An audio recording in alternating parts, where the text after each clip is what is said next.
ختم نہیں ہوتی، ہنسی مذاق کی باتیں ختم نہیں ہوتی، اور جنازے کے بعد تو جیسے کچھ ہوا ہی نہیں ہے۔ یہ جو جنازہ اور تدفین ہے، قبرستان میں یہ جانا ہے، اس میں یہ سبق ہے۔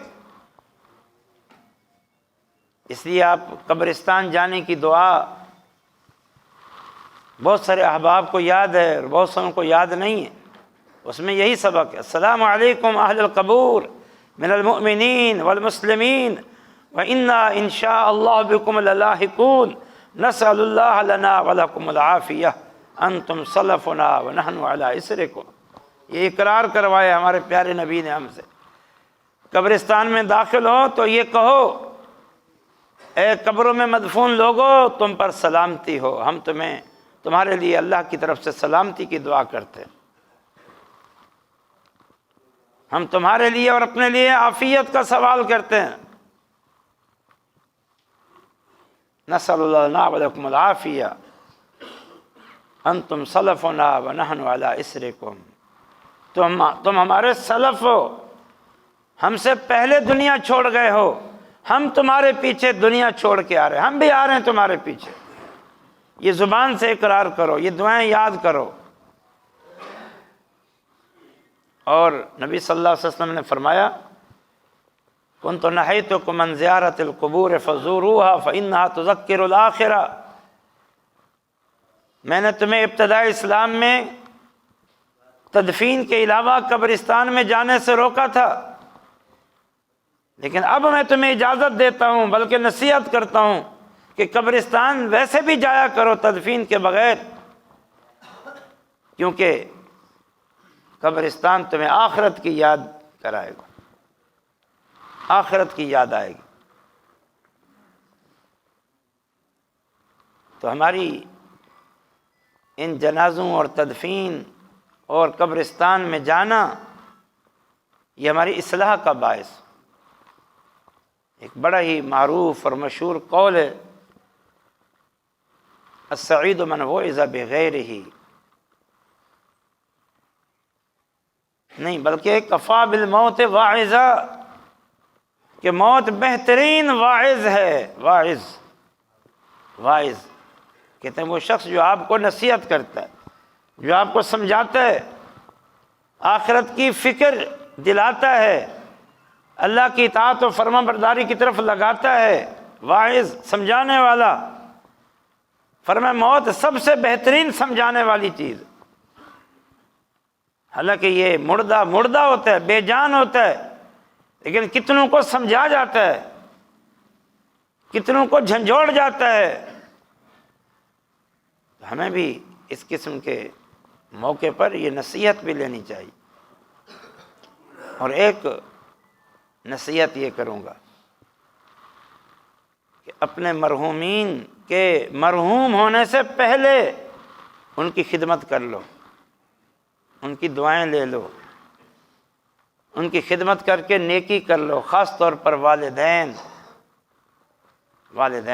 جن کے ساتھ نیکی افضل اعمال میں سے افضل اعمال۔ پوچھا گیا نبی صلی اللہ علیہ وسلم سے افضل اعمال کیا ہیں؟ اس میں آپ صلی اللہ علیہ وسلم نے ایک بتایا: بر الوالدین، والدین کے ساتھ نیکی۔ ایک صحابی فوت ہو گئے،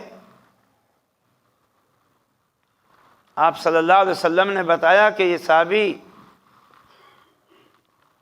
آسمانوں میں قرآن کی تلاوت کر رہے ہیں، اور ان کی تلاوت میں یہ دنیا میں سن رہا ہوں۔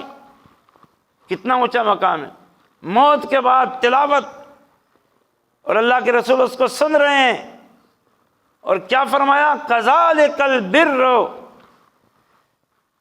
والدہ کے ساتھ حسن سلوک کا یہ صلہ ہے۔ اللہ نے عزت دی کہ یہ صحابی اپنے والدہ کے ساتھ بہت زیادہ حسن سلوک کرتا تھا، کیونکہ یہاں ایک والدہ جو ہم سب کی بھی والدہ ہے، اس کی فوتگی ہوئی ہے۔ اس حوالے سے نصیحت کروں گا، والدین اور بالخصوص والدہ، ان کی خوب خدمت کر لو۔ ان کی وفات کے بعد پھر ہاتھ ملتے رہ جاؤ گے، آنسو بہاتے رہ جاؤ گے۔ جن کی والدائیں زندہ ہیں وہ خوب ان کی خدمت کریں، دعائیں لیں، اور جن کی والدین وفات پا چکے ہیں وہ ان کے حق میں خوب دعائیں کریں، جس قدر دعائیں کر سکتے ہیں کریں، یہ ان کا حق ہے۔ ان کی زندگی میں ان کی خدمت، ان کے ساتھ حسن سلوک، اللہ تعالیٰ نے حقوق العباد میں سے سب سے زیادہ والدین کے حق بیان کیے ہیں۔ وَاخْفِضْ لَهُمَا جَنَاحَ الذُّلِّ مِنَ الرَّحْمَةِ، عاجزی اور انکساری کے پیکر بنے رہو اپنے ماں باپ کے سامنے۔ وَلَا تَقُل لَّهُمَا اُفٍّ وَلَا تَنْهَرْهُمَا، کبھی اف بھی نہ کہو ان کو، کبھی ڈانٹو بھی نہ ان کو۔ یہ ان کا حق ہے۔ لیکن آج اس حوالے سے بڑی کوتاہی ہے، بڑی کوتاہی ہے۔ ماں باپ کے ساتھ وہ سلوک نہیں کیا جاتا، خاص طور پر ان کے بڑھیپے میں جو ہونا چاہیے۔ اللہ تعالیٰ نے بڑھاپے کا خاص طور پر ذکر کیا ہے کہ جب یہ بڑھاپے کو پہنچ جائیں دونوں یا کوئی ایک، تو خاص طور پر ان کے ساتھ حسن سلوک کرو۔ حسن سلوک، اما یبلغن الکبر احدہما او کلاہما، اس موقع پر خاص طور پر ان کے ساتھ حسن سلوک اور اچھا برتاؤ کرو۔ اور بطور شہادت اور گواہی کے میں یہ بات کرتا ہوں، ہمارا محترم شیخ ابراہیم بھٹی، محترم شیخ ضیاء الحق بھٹی صاحب سے بڑا پرانا تعلق ہے اور بڑا گہرا تعلق ہے، شب و روز کا تعلق ہے۔ ہم نے ان دونوں کو اپنی والدہ کے ساتھ بڑا ہی حسن سلوک کرتے ہوئے دیکھا، محبت کرنے والے، خیال رکھنے والے، احساس رکھنے والے، ذرا سی تکلیف پر اپنی ساری مصروفیات چھوڑ کے اتنا لمبا سفر کر کے آنے والے، ان کو حج اور عمرہ کرانے والے۔ ابھی کچھ دن پہلے بھی یہ جو جمعہ گزرا ہے اس سے پچھلے جمعے میں فوراً آئے تھے ان کی تکلیف اور بیماری کی خبر سن کے۔ پھر کراچی کی ضروری مصروفیات تھیں تو پھر واپس جانا پڑا، پھر طبیعت خراب ہوئی تو پھر ساری مصروفیات چھوڑ کے واپس ہے۔ بلکہ محترم شیخ ضیاء الحق بھٹی صاحب تو باقاعدہ عمرے کے لیے تیاری کر چکے تھے، بلکہ جس دن طبیعت خراب ہوئی والدہ مرحومہ کی، اسے اگلے دن سفر تھا،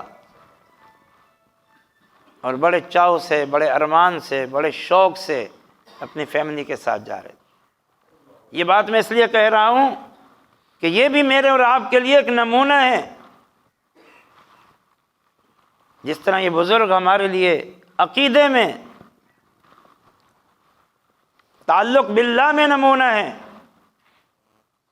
اس طرح ان معاشرتی امور میں، حقوق العباد میں، اخلاق حسنہ میں بھی ہمارے لیے نمونہ ہے۔